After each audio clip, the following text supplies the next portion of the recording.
Slovenci smo zelo povezani s čebelami. Imamo kar okrog 10.000 čebelarjev in edinstveno avtohtono kranjsko sivko. Številni pregovori in prispodobe potrjujejo našo navezanost na te pridne živalce. Na našo pobudo so razglasili tudi Svetovni dan čebel.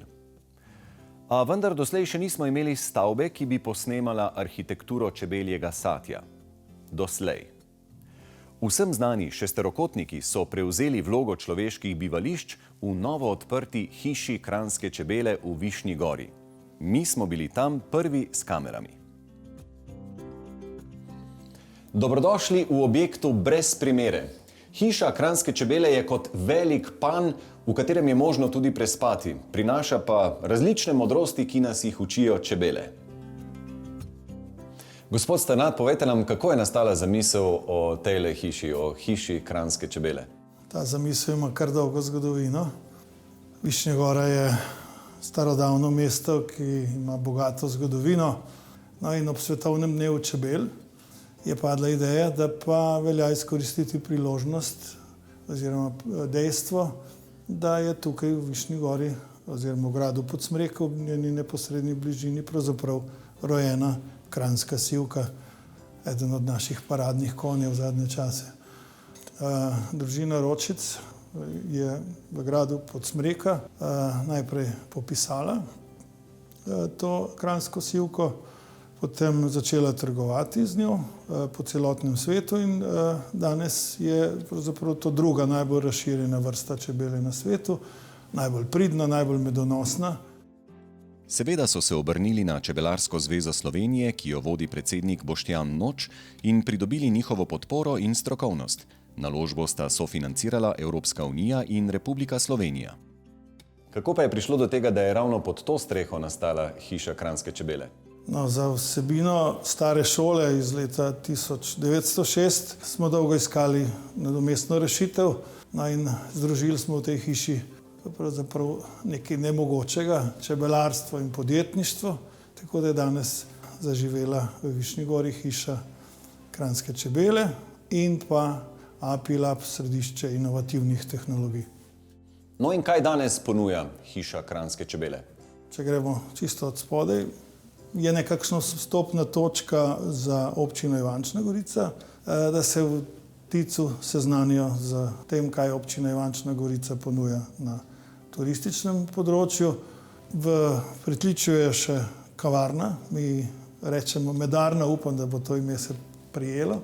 V prvem nadstropju je sodoben interaktivni muzej, ki bo povedal vse o kranjski sivki.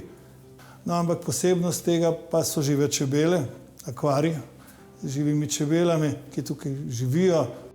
Še posebnost pa je, da je direktni prenos iz panja na ekran. Torej bomo lahko gledali posebne čebelje ambiente. Kako je pri njih doma, ne? Tako je, ker čebelja družina je nekako nam lahko vsem vzor na vseh področjih. Maja, povejte nam, kako je tale hiša kranjske čebele prežeta s čebeljim duhom? Ja, celotna hiša je bila zasnovana, da mora delovati po zgledu čebel. Torej, pridnost, skupnost in sodelovanje. To so ključne vrednote, ki smo jih zasledovali pri celotni pripravi objekta. In tudi to spanje v panju, kot smo poimenovali te nastanitve, zasleduje idejo, da obiskovalec, ko vstopi v ta nočitveni del, vstopi pravzaprav v neke vrste skupnost, kjer gostje sodelujejo, sobivajo, a imajo vendarle v teh posameznih spalnih enotah nekaj zasebnosti. Obiskovalci imajo tako na voljo skupne sanitarije deloma, potem imajo skupne prostore za druženje, so uporabo kuhinje, kot rečeno, vsaka satnica pa ima nekatera celo en del svojega vhoda in nekatere tudi svoja stranišča. Kot rečeno, nas je v hišo kranjske čebele pritegnila neobičajna arhitektura notranjosti, ki obiskovalcem resnično ponuja možnost, da se počutijo kot v panju. Za uresničitev te zamisli je zaslužen arhitekt Andrej Milovanovič. Je torej ideja tega satovja, kamor hodimo spat, vaša?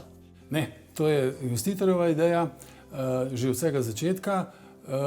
Sicer je bila v grobih obrisih, potem je bilo pa treba to razdelati, pripraviti do te mere, kot se zdaj vidi, kakšen je. No in zdaj me zanima, čebele znajo to same narediti, pa sploh ne vejo kako in kaj, ne? Ampak ko se pa človek spravi delati čebelje svetovje v tele dimenziji, kateri izzivi so to za arhitekta? Ja, moram reči, da je bil izziv kar velik. Predvsem omejen smo bili z samim prostorom, ne? Tukaj je prostora samo 270 kvadratnih metrov te mansarde, volumna približno 800 kubičnih metrov. In v ta prostor je bilo treba po željah in zahtevah investitorja spraviti do prenočitvene kapacitete za do 50 ljudi, kar je bilo takrat, pa tudi pozneje se je izkazalo skoraj nemogoče.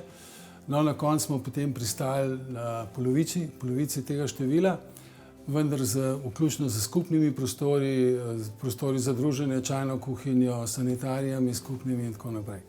Očitno je bil Smrekov les nekako najbolj logična prava izbira, ne?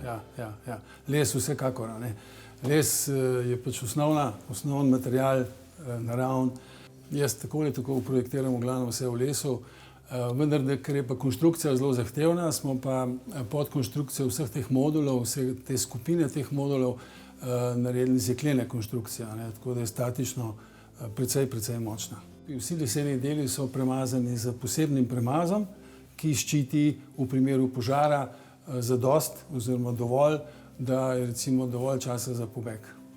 Veliko dela je bilo s temi inštalacijami, ker je bilo treba vse skriti, nikjer se ne vidi nobene žice, nobene cevi, ne? In to smo vse v teh sendvič konstrukcijah posameznih modulov skrivali, tako da funkcionira. Kako ste preprečili pregrevanje pri tako veliko steklene površine na strehi? Posebno steklo, troslojno, zaščiteno proti UV sevanju, drugo je pa prezračevanje, prisilno prezračevanje celotnega objekta. In s tem tudi mansarde, plus vsak modul po svoje je ravno tako prezračevan. Opišite nam prosim, kako ste si zamislili posamezni modul. V bistvu je to šesterokotnik, pravilne šesterokotne oblike, na glavo obrnen, ni tako kot ga čebele delajo, ampak je na glavo obrnen zaradi večjega izkoristka volumna. Vsak modul ima konstrukcijo jekleno, kompletno oblečeno v les. Je 11 tipov teh modulov tukaj, se pravi vsi so različni po dolžini, opremi, izvedba je približno enaka povsod. Nekateri so namenjeni bivanju, nekateri so namenjeni samo druženju, recimo te, ki so pergole. Oprema posameznega modula, ki je namenjena za 2 osebi, je široka zakonska postelja, omara, odlagalne površine, police, pulti, prostor za recimo prtljago. Vsi moduli so zaklenjeni, to se pravi, se odklepajo za kartico, kartični sistem je. Glavno vodilo vse opreme je šesterokotnik. To se potem zrcali na vse predmete, tudi ročaj na ograji, recimo šesterokoten, so ploščice šesterokotne, so te klubske mizice šesterokotne, vse je pač v tem stilu narejeno, ker če gremo že pač to formo slediti, jo treba slediti do konca, dokler se da. In v vseh teh šesterokotnikih diši sladko po medu in lesu.